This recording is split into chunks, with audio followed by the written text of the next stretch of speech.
திம்மிக்கிட திம்மிக்கிட திக்கு தாள திம்மிக்கிட தாகிட தாகிட தானதா ஓடுதா உதனித்தன கிருதமி தித்தாம் தித்தாம் தோம் தைத்தை ಗಣಪತಿ ನಾಂ ಸದಾ ಅವರು ವಾಸುವೆ ತರಂಬಾಗಿತಿ ತ್ರಿಮಿ ತ್ರಿಮಿ ತ್ರಿಮಿ ತ್ರಿಮಿ ಮಿರುದಂಗ ತಚ್ಚಂ ತಕ್ಕಚ್ಚಂ ಜನುತ ತಕದಿಂ ತ್ರಿಮಿ ತ್ರಿಮಿ ತ್ರಿಮಿ ತ್ರಿಮಿ ಮಿರುದಂಗ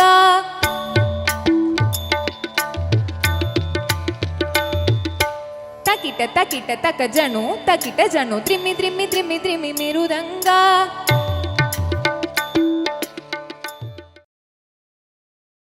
ஹாய், நான் உங்கள் மகா ஃப்ரம் மகிழினி லைஃப் ஸ்டைல். எல்லாருமே எப்படி இருக்கீங்க? நான் ரொம்ப சூப்பராக இருக்கேன். எல்லாருமே ரொம்ப ரொம்ப நல்லா இருப்பீங்கன்னு நினைக்கிறேன். இன்றைக்கி இந்த வீடியோவில் நம்ம வீட்டில் விநாயகர் சதுர்த்தி பூஜை எப்படி பண்ணியிருந்தோம் அப்படிங்கிற விளாக் தான் உங்கள் கூட ஷேர் பண்ணிக்க போகிறேன். நீங்கள் இப்போ தான் நம்ம சேனலில் ஃபர்ஸ்ட் டைம் பார்க்குறீங்கன்னா மறக்காம சப்ஸ்கிரைப் பண்ணிக்கோங்க. இது வரைக்கும் சப்ஸ்கிரைப் பண்ணி சப்போர்ட் பண்ண எல்லா உள்ளங்களுக்குமே மிக்க நன்றி. எல்லாருமே விநாயகர் சதுர்த்தி அன்னைக்கு அவருக்கு பிடிச்சது எல்லாமே செஞ்சு கொடுத்து ரொம்ப மனநிறைவாக சாமி கும்பிட்டுருப்பீங்கன்னு நினைக்கிறேன். நானுமே ரொம்ப ஹாப்பியாக பூஜை பண்ணியிருந்தேன். என்ன ஒன்றுனா, நான் நினச்சது ஒன்று நடந்தது ஒன்றுங்கிற மாதிரி தான். ஒவ்வொரு தடவையும் பூஜை வந்து இப்படியெல்லாம் பண்ணணும் அப்படின்னு நான் பிளான் பண்ணி வைப்பேன். பட் என்னை பொறுத்த வரைக்கும் இது எனக்கு மட்டும் கிடையாது, நிறைய பேருக்கு இப்படி தான் நடக்கும்னு நினைக்கிறேன். ஸோ நாளே வந்து காலையிலே பூஜையை முடிச்சிடலாம். ஏன்னா திதி வந்து 3:15 வரைக்கும் தானே இருக்குது, 3:50 வரைக்கும் தானே இருக்குது. ஸோ காலையிலே பூஜையை முடிச்சிடலான்னு சொல்லி எல்லாருமா சேர்ந்து பிளான் பண்ணியிருந்தோம். பட் என் ராத்துக்காருக்கு காலையில் 5 மணிக்கெல்லாம் டியூட்டிங்கிறனால அவங்க கிளம்பிட்டாங்க. நான் வந்துடுவேன் 8 மணிக்குள்ளார, வந்துட்டு விநாயகரை வாங்கிட்டு வந்து உடனே பூஜை பண்ணிடலான்னு சொன்னாங்க.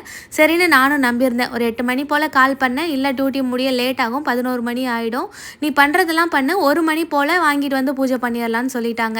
நானும் அதை நம்பி போயிட்டு பொருள் எல்லாம் வாங்கிட்டு வந்து பூஜை பண்ணுறதுக்கு நைவேத்தியம் படிக்கிறதுக்கு எல்லாமே செஞ்சிட்டு இருந்தேன். திருப்பி மணி பார்த்திங்கன்னா ஒரு 12:30 மணிக்கிட்ட ஆகிடுச்சு. எனக்கு அப்போவே தெரிஞ்சு போச்சு எப்படியும் வரமாட்டாங்க அப்படின்னு. ஏன்னா வர்றதா இருந்தால் இந்நேரம் கால் பண்ணி ஏதாவது வாங்கணுமா செய்யணுமான்னு சொல்லி கேட்டிருந்துருப்பாங்க.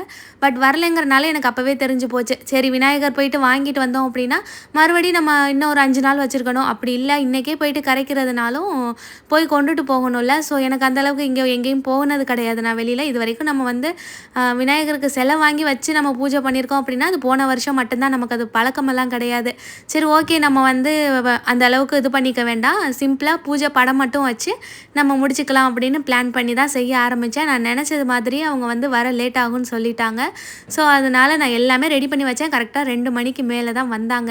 வந்த உடனே நான் எல்லாம் ரெடி பண்ணி வச்சுருந்தோன்னே குளிச்சுட்டு வந்து பூஜையே போட்டாச்சு. கரெக்டாக காலையில் ஒரு 10 மணி இருக்கும். அப்போ தான் இந்த வேலை எல்லாமே செய்ய ஸ்டார்ட் பண்ணேன். 10 மணிலேருந்து கரெக்டாக இது எல்லாமே செஞ்சு முடித்து நான் சாமி கும்பிடும் போது மணி வந்து 1:30 மணி. விநாயகர் சதுர்த்தி வந்து புதன்கிழமை வந்திருந்தது. அதுக்கு முதல் நாள் வந்து செவ்வாய்க்கிழமையில் நான் திங்கக்கிழமையே பூஜை பாத்திரம் எல்லாமே வாஷ் பண்ணி எடுத்து வச்சுட்டேன்.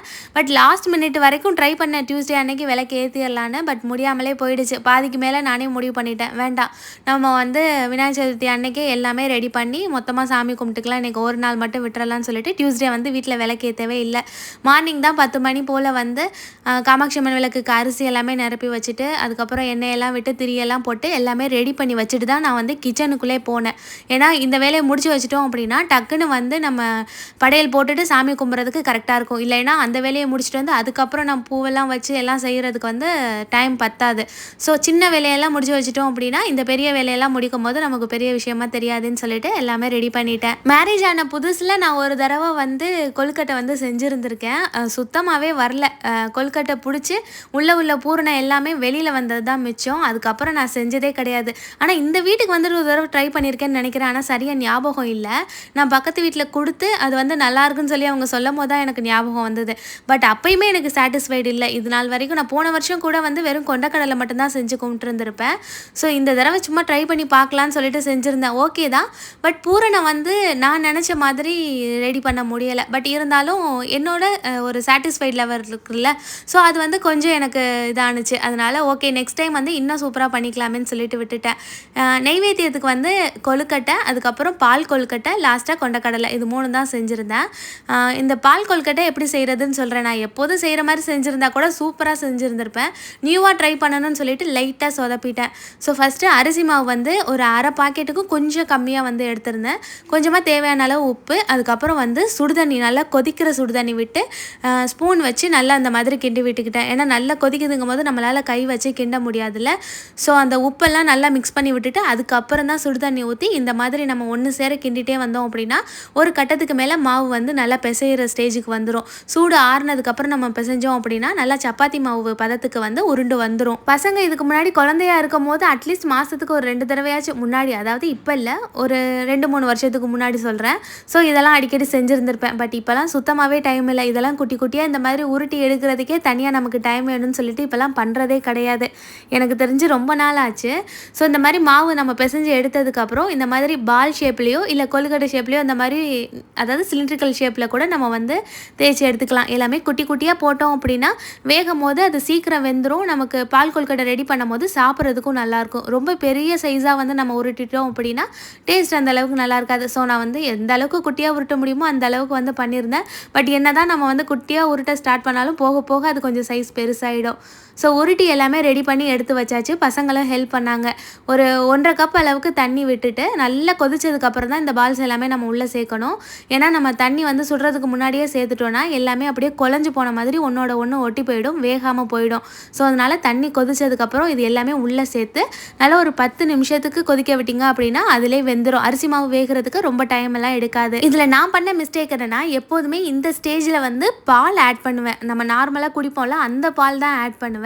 பட் இந்த தடவை தேங்காய் பால் ஆட் பண்ணணும்னு சொல்லிட்டு நான் என்ன பண்ணிட்டேன்னா இந்த ஸ்டேஜில் வந்து இங்கே வெல்லம் ஆட் பண்ணிட்டேன். இதுக்கு முன்னாடியே பால் ஆட் பண்ணிவிட்டு லாஸ்ட்டாக வெல்லம் ஆட் பண்ணி அப்படியே நான் வந்து தேங்காய் திருவி போட்டு இறக்கிடுவேன். அது உண்மையாலுமே அவ்வளோ டேஸ்ட்டாக இருக்கும். பட் இந்த தடவை தேங்காய் பாலுக்காக என்ன பண்ணிட்டேன்னா நல்லா வெந்ததுக்கப்புறம் வெல்லத்தை சேர்த்தேன். கொஞ்சம் தண்ணி விட்ட மாதிரி ஆயிடுச்சு. அதுக்கப்புறம் மறுபடி அரிசி மாவு இருக்குல்ல அதை வந்து தண்ணியில் மிக்ஸ் பண்ணிவிட்டு கொஞ்சம் கெட்டியாகணுமேன்னு சொல்லிட்டு அதை விட்டுட்டு கொதிக்க விட்டேன். திருப்பி லாஸ்ட்டாக தேங்காய் பாலில் வந்து அந்த 2வது பால் இருக்கும்ல அதையும் சேர்த்தே நான் ஊற்றிட்டேன். அதுதான் நான் பண்ண இன்னொரு பெரிய தப்பு. ஸோ அதை வந்து நான் ஃபஸ்ட்டே ஊற்றிருந்தோம் அப்படின்னா டேஸ்ட்டும் நல்லா இருந்திருக்கும், கெட்டியாகவும் இருந்திருக்கும். நான் வந்து லாஸ்ட்டாக ஊற்றவும் கொஞ்சம் தண்ணியான மாதிரி ஆயிடுச்சு.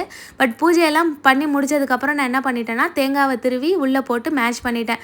பட் பூஜை முடிக்கிறதுக்கு முன்னாடி வரைக்கும் அது அப்படியே தண்ணியாக தான் இருந்தது. நான் வந்து கிளியராக இன்னொரு வீடியோவில் என்னைக்காவது ஒரு நாள் வந்து எப்படி செய்கிறதுன்னு சொல்லி காட்டுறேன். அடுத்ததாக பார்த்தீங்கன்னா பூர்ணம் ரெடி பண்ணுறதுக்கு வந்து எல்லாம் பண்ணிட்டேன். ரொம்ப சிம்பிளாக தான் செய்ய போகிறேன். ஃபஸ்ட்டு நெய் விட்டுட்டு முந்திரி வந்து போட்டு நல்லா வறுத்து எடுத்துக்கிறேன்.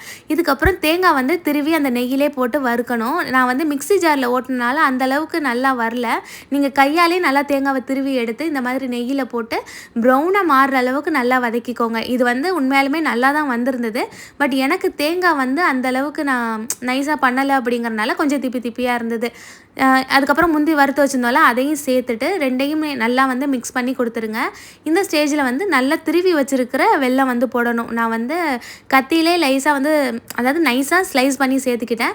நீங்கள் அதையுமே நல்லா பொடியாக இது பண்ணி மிக்ஸி ஜாரில் போட்டு பொடிச்சிட்டு அப்படியே வெல்லத்தை ஆட் பண்ணி ரெண்டும் வந்து ஒன்றோட ஒன்று மிக்ஸ் ஆகிற அளவுக்கு பண்ணிவிட்டு டக்குன்னு இறக்கிடணும். ரொம்ப நேரம் வச்சுருந்தோம் அப்படின்னா தண்ணி விட ஆரம்பிச்சிடும். ஸோ அவ்வளோதான், பூர்ணகம் வந்து நமக்கு ரெடி ஆகிடுச்சு. இதுக்கப்புறம் மாவு வந்து நான் ஃபஸ்ட்டே வந்து ரெடி பண்ணி காட்டியிருந்தேன்ல பால் கொழுக்கட்டைக்கு, அதே மாதிரி இதுலேயும் சுட சுட தண்ணி ஊற்றி நல்லா வந்து பிசைஞ்சு எடுத்து வச்சுக்கணும். இதுக்கப்புறம் நம்ம ரெடி பண்ணி வச்சுருந்தோம்ல பூரணம் நல்லா ஆறுனதுக்கப்புறம் இந்த மாதிரி நம்மளுக்கு பிடிக்கிறதுக்கு வந்துடும். ஸோ அந்த ஸ்டேஜில் நமக்கு எந்த அளவுக்கு உள்ளே வேணுமோ அதை மட்டும் உள்ளே எடுத்து வச்சுட்டு, இப்போல்லாம் தான் கொழுக்கட்டை மாவுக்கே ஃப்ரீயாக கொடுத்துட்றாங்களே அச்செல்லாம்.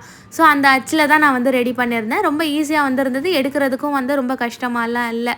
ஸோ பூர்ணம் மட்டும் நான் வந்து இன்னும் கொஞ்சம் பெட்டராக பண்ணியிருந்தேன் அப்படின்னா வெளியில் தெரியாமல் வெளியில் அதாவது பார்க்குறதுக்கு அழகாக இருந்திருக்கும். வெளியில் வந்து வெல்லமாகவும் உள்ளே இருக்க வந்து பூர்ணமும் இருந்து அழகாக இருந்திருக்கும். பட் எனக்கு அந்த ஷேப் மட்டும் என்றைக்குமே கரெக்டாக வந்ததே, அதாவது அந்த டெக்ஸ்சர் கரெக்டாகவே வந்தது கிடையாது. ஸோ பரவாயில்ல, பட் இந்த தடவை நான் ட்ரை பண்ணதில் எனக்கு இது சாட்டிஸ்ஃபைடு தான். கொழுக்கட்டையுமே பார்த்தீங்கன்னா ஒரு பேக்கெட்டில் பாதி மட்டும்தான் நான் வந்து செஞ்சுருந்தேன். இதிலே வந்து எனக்கு ஒரு 15 கொழுக்கட்டை பக்கம் வந்து கிடச்சிது. ஸோ 1-2 பார்த்தீங்கன்னா கரெக்டாக வந்தது, அதாவது வெளியில் வந்து தெரியாமல் இருந்தது. மற்றதெல்லாம் பார்த்தீங்கன்னா போக போக நான் என்னமோ பண்ணி சுத்தமாக வெளியில் வர மாதிரி ஆயிடுச்சு. பட் இந்த தடவை வந்து உருகி வெளியில் வரல, கொலன்னு ஆகலை. எனக்கு அதுவே வந்து ரொம்ப ஹாப்பியாக இருந்தது. கரெக்டான பதத்தில் வந்து நான் எடுத்துட்டேன். ஸோ இந்த தடவை வந்து ஓகே தான். நான் பசங்களுக்கு ஸ்கூலுக்கு என்றைக்காவது வந்து ஸ்நாக்ஸ் செய்யும் போது இன்னும் சூப்பராக வந்து ட்ரை பண்ணி வந்துருச்சு அப்படின்னா கண்டிப்பாக உங்கள் கூட ரெசிபி நான் வந்து கரெக்டாக ஷேர் பண்ணுறேன். இதுக்கப்புறம் கொண்டக்கடலை மட்டும்தான் அவிக்க வேண்டியது இருந்தது. இதுக்கு நடுவிலே பார்த்தீங்க அப்படின்னா நான் நெய்வேத்தியம் படிக்கும் போதே மதிய சாப்பாட்டுக்கும் வந்து லஞ்ச் ரெடி பண்ணிட்டேன். சாதமும் சாம்பாரும் மட்டும்தான் ரெடி பண்ணியிருந்தேன். காயெல்லாம் எதுவுமே செய்யலை. ஏன்னா ஆல்ரெடி இது எல்லாமே வந்து இருக்குது. இதெல்லாம் முடிக்கணும் அப்படிங்கிறனால ஹெவியாக போக வேண்டாமேன்னு சொல்லிட்டு வெறும் சாதமும் சாம்பாரும் சைட்லேயே ரெடி பண்ணிட்டேன். ஸோ அதுக்கப்புறம் கடலையும் வந்து வேக வச்சு தாளித்து எடுத்து வச்சாச்சு.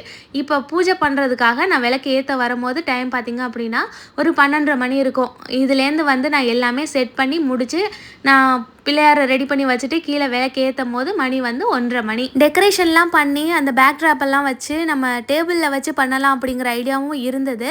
பட் அதான் நான் சொன்னேன்ல, லாஸ்ட் மினிட்ல போக போக பிளான் எல்லாமே சேஞ்ச் ஆகிட்டே இருந்தனால சரி எதுக்கு நம்ம பூஜை ரூம்கிட்டே வச்சு பண்ணிடலாம், அதுவும் பார்க்குறதுக்கு நல்லா தான் இருக்கும். பிள்ளையார் வாங்கியிருந்தா கூட சரி ஓகே பண்ணலாம் அப்படிங்கிற மாதிரி மைண்ட் செட் வந்திருக்கும்.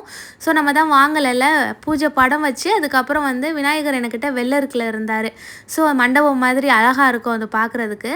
ஸோ அவருக்கு வந்து அன்னைக்கு நல்லா தண்ணியில் அபிஷேகமெல்லாம் பண்ணிவிட்டு அப்படியே மஞ்சள் எல்லாம் பூசி விட்டுட்டு நல்லா அழகாக பொட்டெல்லாம் வச்சு ரெடி பண்ணிட்டேன். பூஜை ரூம் க்ளீன் பண்ணுற அன்னைக்கு இவரை மட்டும் தனியாக விட்டு வச்சுருந்தேன். ஏன்னா பர்த்டே அன்னைக்கு அபிஷேகமெல்லாம் பண்ணி ரெடி பண்ணிக்கலாம்னு சொல்லிட்டு அவரை மட்டும்தான் தனியாக விட்டு வச்சுருந்தேன்.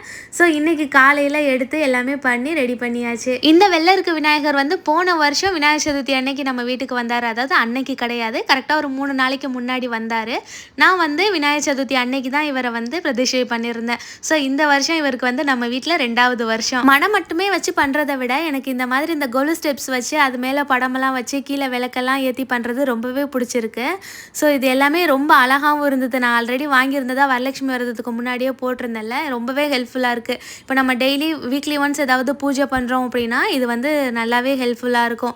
2 சைடும் வந்து தியா ஸ்டாண்டெல்லாம் எடுத்து வச்சு அதில் வந்து அழகாக விளக்கெல்லாம் ஏற்றி நம்ம பூஜை பண்ணுறப்போ ரொம்ப ஸ்பெஷலாக இருக்கும் பார்க்குறதுக்கு. பூஜை பண்ணுறதுக்காகவே நாளே என்னென்ன பொருள் வாங்கணும் பண்ணணும் செய்யணும்னு எல்லாமே பிளான் பண்ணி எழுதி கரெக்டாக போயிட்டு வாங்கிட்டு வந்துட்டேன். அதே மாதிரி பூஜை பண்ணுறதுக்கு முன்னாடியும் ஒவ்வொன்று இதுக்கடுத்து இது பண்ணணும் அதுக்கடுத்து அது பண்ணணும் அப்படின்னு சொல்லிட்டு அப்படியே கான்ஷியஸாக தான் எல்லாமே கரெக்டாக லைனாக 1 by 1 பண்ணிகிட்ருப்பேன். பட் இருந்தாலும் ஏதாவது ஒரு செகண்டில் ஏதாவது ஒன்று மறந்துடுவோம். அந்த மாதிரி தான் எல்லாமே ரெடி பண்ணி வச்சுட்டேன். அதுக்கப்புறம் தான் பார்த்தா அந்த வெள்ளருக்கு பூ போடவே இல்லைண்ணா. அதுக்கப்புறம் ஓடி போய் டக்குன்னு எடுத்துகிட்டு வந்து போட்டேன். ஆனால் பூஜையெல்லாம் ஸ்டார்ட் பண்ணலை, எடுத்துகிட்டு வந்து தான் போட்டேன். பட் அந்த கிளிப்பிங்ஸ் மட்டும் வந்து மிஸ் ஆகிடுச்சு. டைமிங் 3:50 வரைக்கும் இருக்குது. பட் மணி இப்போ 1 தான் ஆகுது. பட் இருந்தாலும் அந்த பூஜை நெருங்க டைமிங் ஆக ஆக கொஞ்சம் டென்ஷன் வந்துடும்ல.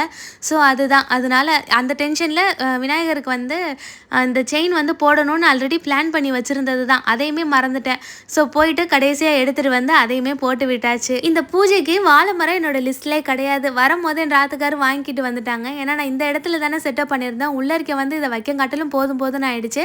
பட் அந்த வாழை மரம் ஸ்டாண்ட் இருந்தனால ரொம்பவே ஹெல்ப்ஃபுல்லாக இருந்தது எனக்கு. அடுத்ததான் சரஸ்வதி பூஜை ஆயுத பூஜையெல்லாம் வரப்போதில்லை. ஸோ அப்போ வாழை மரம் வாங்கிக்கலாம் அப்படின்னு பிளான் பண்ணி தான் நான் வாங்காமல் வந்தேன். பட் இருந்தாலும் பின்னாடியே வாழை மரம் வந்துருச்சு. சரி ஓகே, பூஜை இப்படி தான் பண்ணணும்னு இருக்குது அப்படிங்கிறனால பண்ணிட்டேன். அதுக்கடுத்து வாழை இலையெல்லாம் போட்டு நம்ம ரெடி பண்ணி வச்சுருந்தால நெய்வேத்தியம் எல்லாமே எடுத்து வச்சாச்சு. கொஞ்சம் பழங்கள் மட்டும், அதாவது 2 மாதுளம்பழம் 2 ஆப்பிள் வாழைப்பழம் இந்த மாதிரி 2 வாங்கிட்டு வந்திருந்தோம். ஸோ அதையுமே எடுத்து வச்சாச்சு. நம்ம விநாயகர் சதுர்த்தி அன்னைக்கு களிமண்ணால் ஆன பிள்ளையார் வாங்கிட்டு வந்து பூஜை பண்ணுறோமோ இல்லையோ அது கூட கம்பல்சரி கிடையாது. எந்த பூஜை பண்ணாலும் சரி இந்த மஞ்சள் விநாயகர் இல்லாமல் அந்த பூஜை வந்து நிறைவடையவே அடையாது. ஸோ விளக்கெல்லாம் ஏற்றிட்டு மஞ்சளில் பிள்ளையாரும் பிடிச்சி வச்சு அவருக்கு 3 தடவை ஓம் கணபதியே நமக அப்படின்னு சொல்லி பூவெல்லாம் போட்டுட்டு அதுக்கப்புறம் வந்து பூஜையை ஸ்டார்ட் பண்ணேன். கண்டிப்பாக இந்த மாதிரி ஏதாவது ஒரு கமாண்டாவது நான் பூஜை பண்ணுற வீடியோவில் பார்த்துருவேன். என்னால் பெருசாக செலிப்ரேட் பண்ண முடியலை, ஆசையாக இருக்குது, என்னால் முடியலை, எனக்கு கஷ்டமாக இருக்குதுன்னு சொல்கிறீங்க. பெருசாக செய்கிறோம் சிறுசாக செய்கிறோம் அதெல்லாம் மேட்ரே கிடையாது. நம்ம செய்கிறோமா அவ்வளோதான். நமக்கு எந்த அளவுக்கு நம்ம மனசு வந்து செய்கிறோமோ அதை பொறுத்து தான் எல்லாமே. ஸோ நம்ம வந்து பெருசாக வந்து எல்லாமே பண்ணி 1000 ரூபாய் 2000 ரூபாய் செலவு பண்ணி தான் பண்ணணும்லாம் கிடையாது. ஒரு 50 ரூபாய்க்கு பொரிக்கடலை வாங்கிட்டு வந்து வச்சாலே போதும். இல்லையா வெத்தலை பாக்கு வாழைப்பழம் ஒரு 10 ரூபாய்க்கு வாங்கி வந்து வச்சு பூஜை பண்ணாலும் அதுவும் சாமி கும்பிட்றது தான். எப்போதுமே நம்ம பண்ணுற விஷயத்தில் நமக்கு வந்து முழு நம்பிக்கை இருக்கணும், அதில் திருப்தி அடையணும். நம்ம பண்ணுற விஷயம் நமக்கே திருப்தி கொடுக்காதுங்கிற பட்சத்தில் அப்புறம் எப்படி நம்ம நினைக்கிறது வந்து நடக்கும். நம்ம செஞ்சுட்டு ஓகே நம்ம மன நிறைவாக பண்ணிட்டோம், கண்டிப்பாக அது வந்து கடவுளுக்கு போய் சேர்ந்துருக்கோம் அப்படின்னு நினைக்கிறது வேற. செஞ்சு முடிஞ்சதுக்கப்புறம் நம்ம ஒழுங்காகவே செய்யலை, நம்ம இன்னும் நல்லா பண்ணியிருக்கலாம் அப்படின்னு தோன்றது வந்து வேற. நமக்கு அது சாட்டிஸ்ஃபைடாக இருக்காது. ஸோ முடிஞ்ச அளவுக்கு அந்த மாதிரிலாம் நினைக்காம நம்ம செஞ்சதில் முழு திருப்தி நமக்கு வந்து கிடைச்சாலே போதும். முக்கியமாக ஒரு உண்மையை சொல்லணும் அப்படின்னா எந்த கடவுளுமே எனக்கு வந்து நீ இதெல்லாம் பெருசாக செய்யணும், இதெல்லாம் செஞ்சேன் நான் உனக்கு இதெல்லாம் தருவேன் அப்படின்னு கண்டிப்பாக சொல்லவே மாட்டாங்க. நம்மளை கஷ்டப்படுத்தணும்னு எந்த கடவுளும் நினைக்க மாட்டாங்க. நம்ம வந்து செய்கிறது தானே எல்லாமே. ஸோ நமக்கு வந்து இது ஓகே அப்படின்னா நமக்கு ஓகேங்கிற மாதிரி அவங்களுக்கும் அது ஓகே தான். நம்ம லைஃப்பில் நம்ம சந்தோஷமாக இருக்கணும் அப்படிங்கிறதுக்காக தான் வேண்டிட்டு பூஜையெல்லாம் பண்ணுறோம். அந்த இடத்துலேயே நமக்கு திருப்தி இல்லை அப்படின்னா எப்படி நமக்கு அந்த ஹாப்பினஸ் கிடைக்கும்? இன்னும் சொல்லணும் அப்படின்னா என்னைய விட ரொம்ப பெருசாக செய்கிறவங்களும் இருக்காங்க, இதை வந்து அழகாக ஃபுல்லாகவே தெரிஞ்சு நல்ல திருப்தியாக பண்ணுறவங்களும் இருக்காங்க.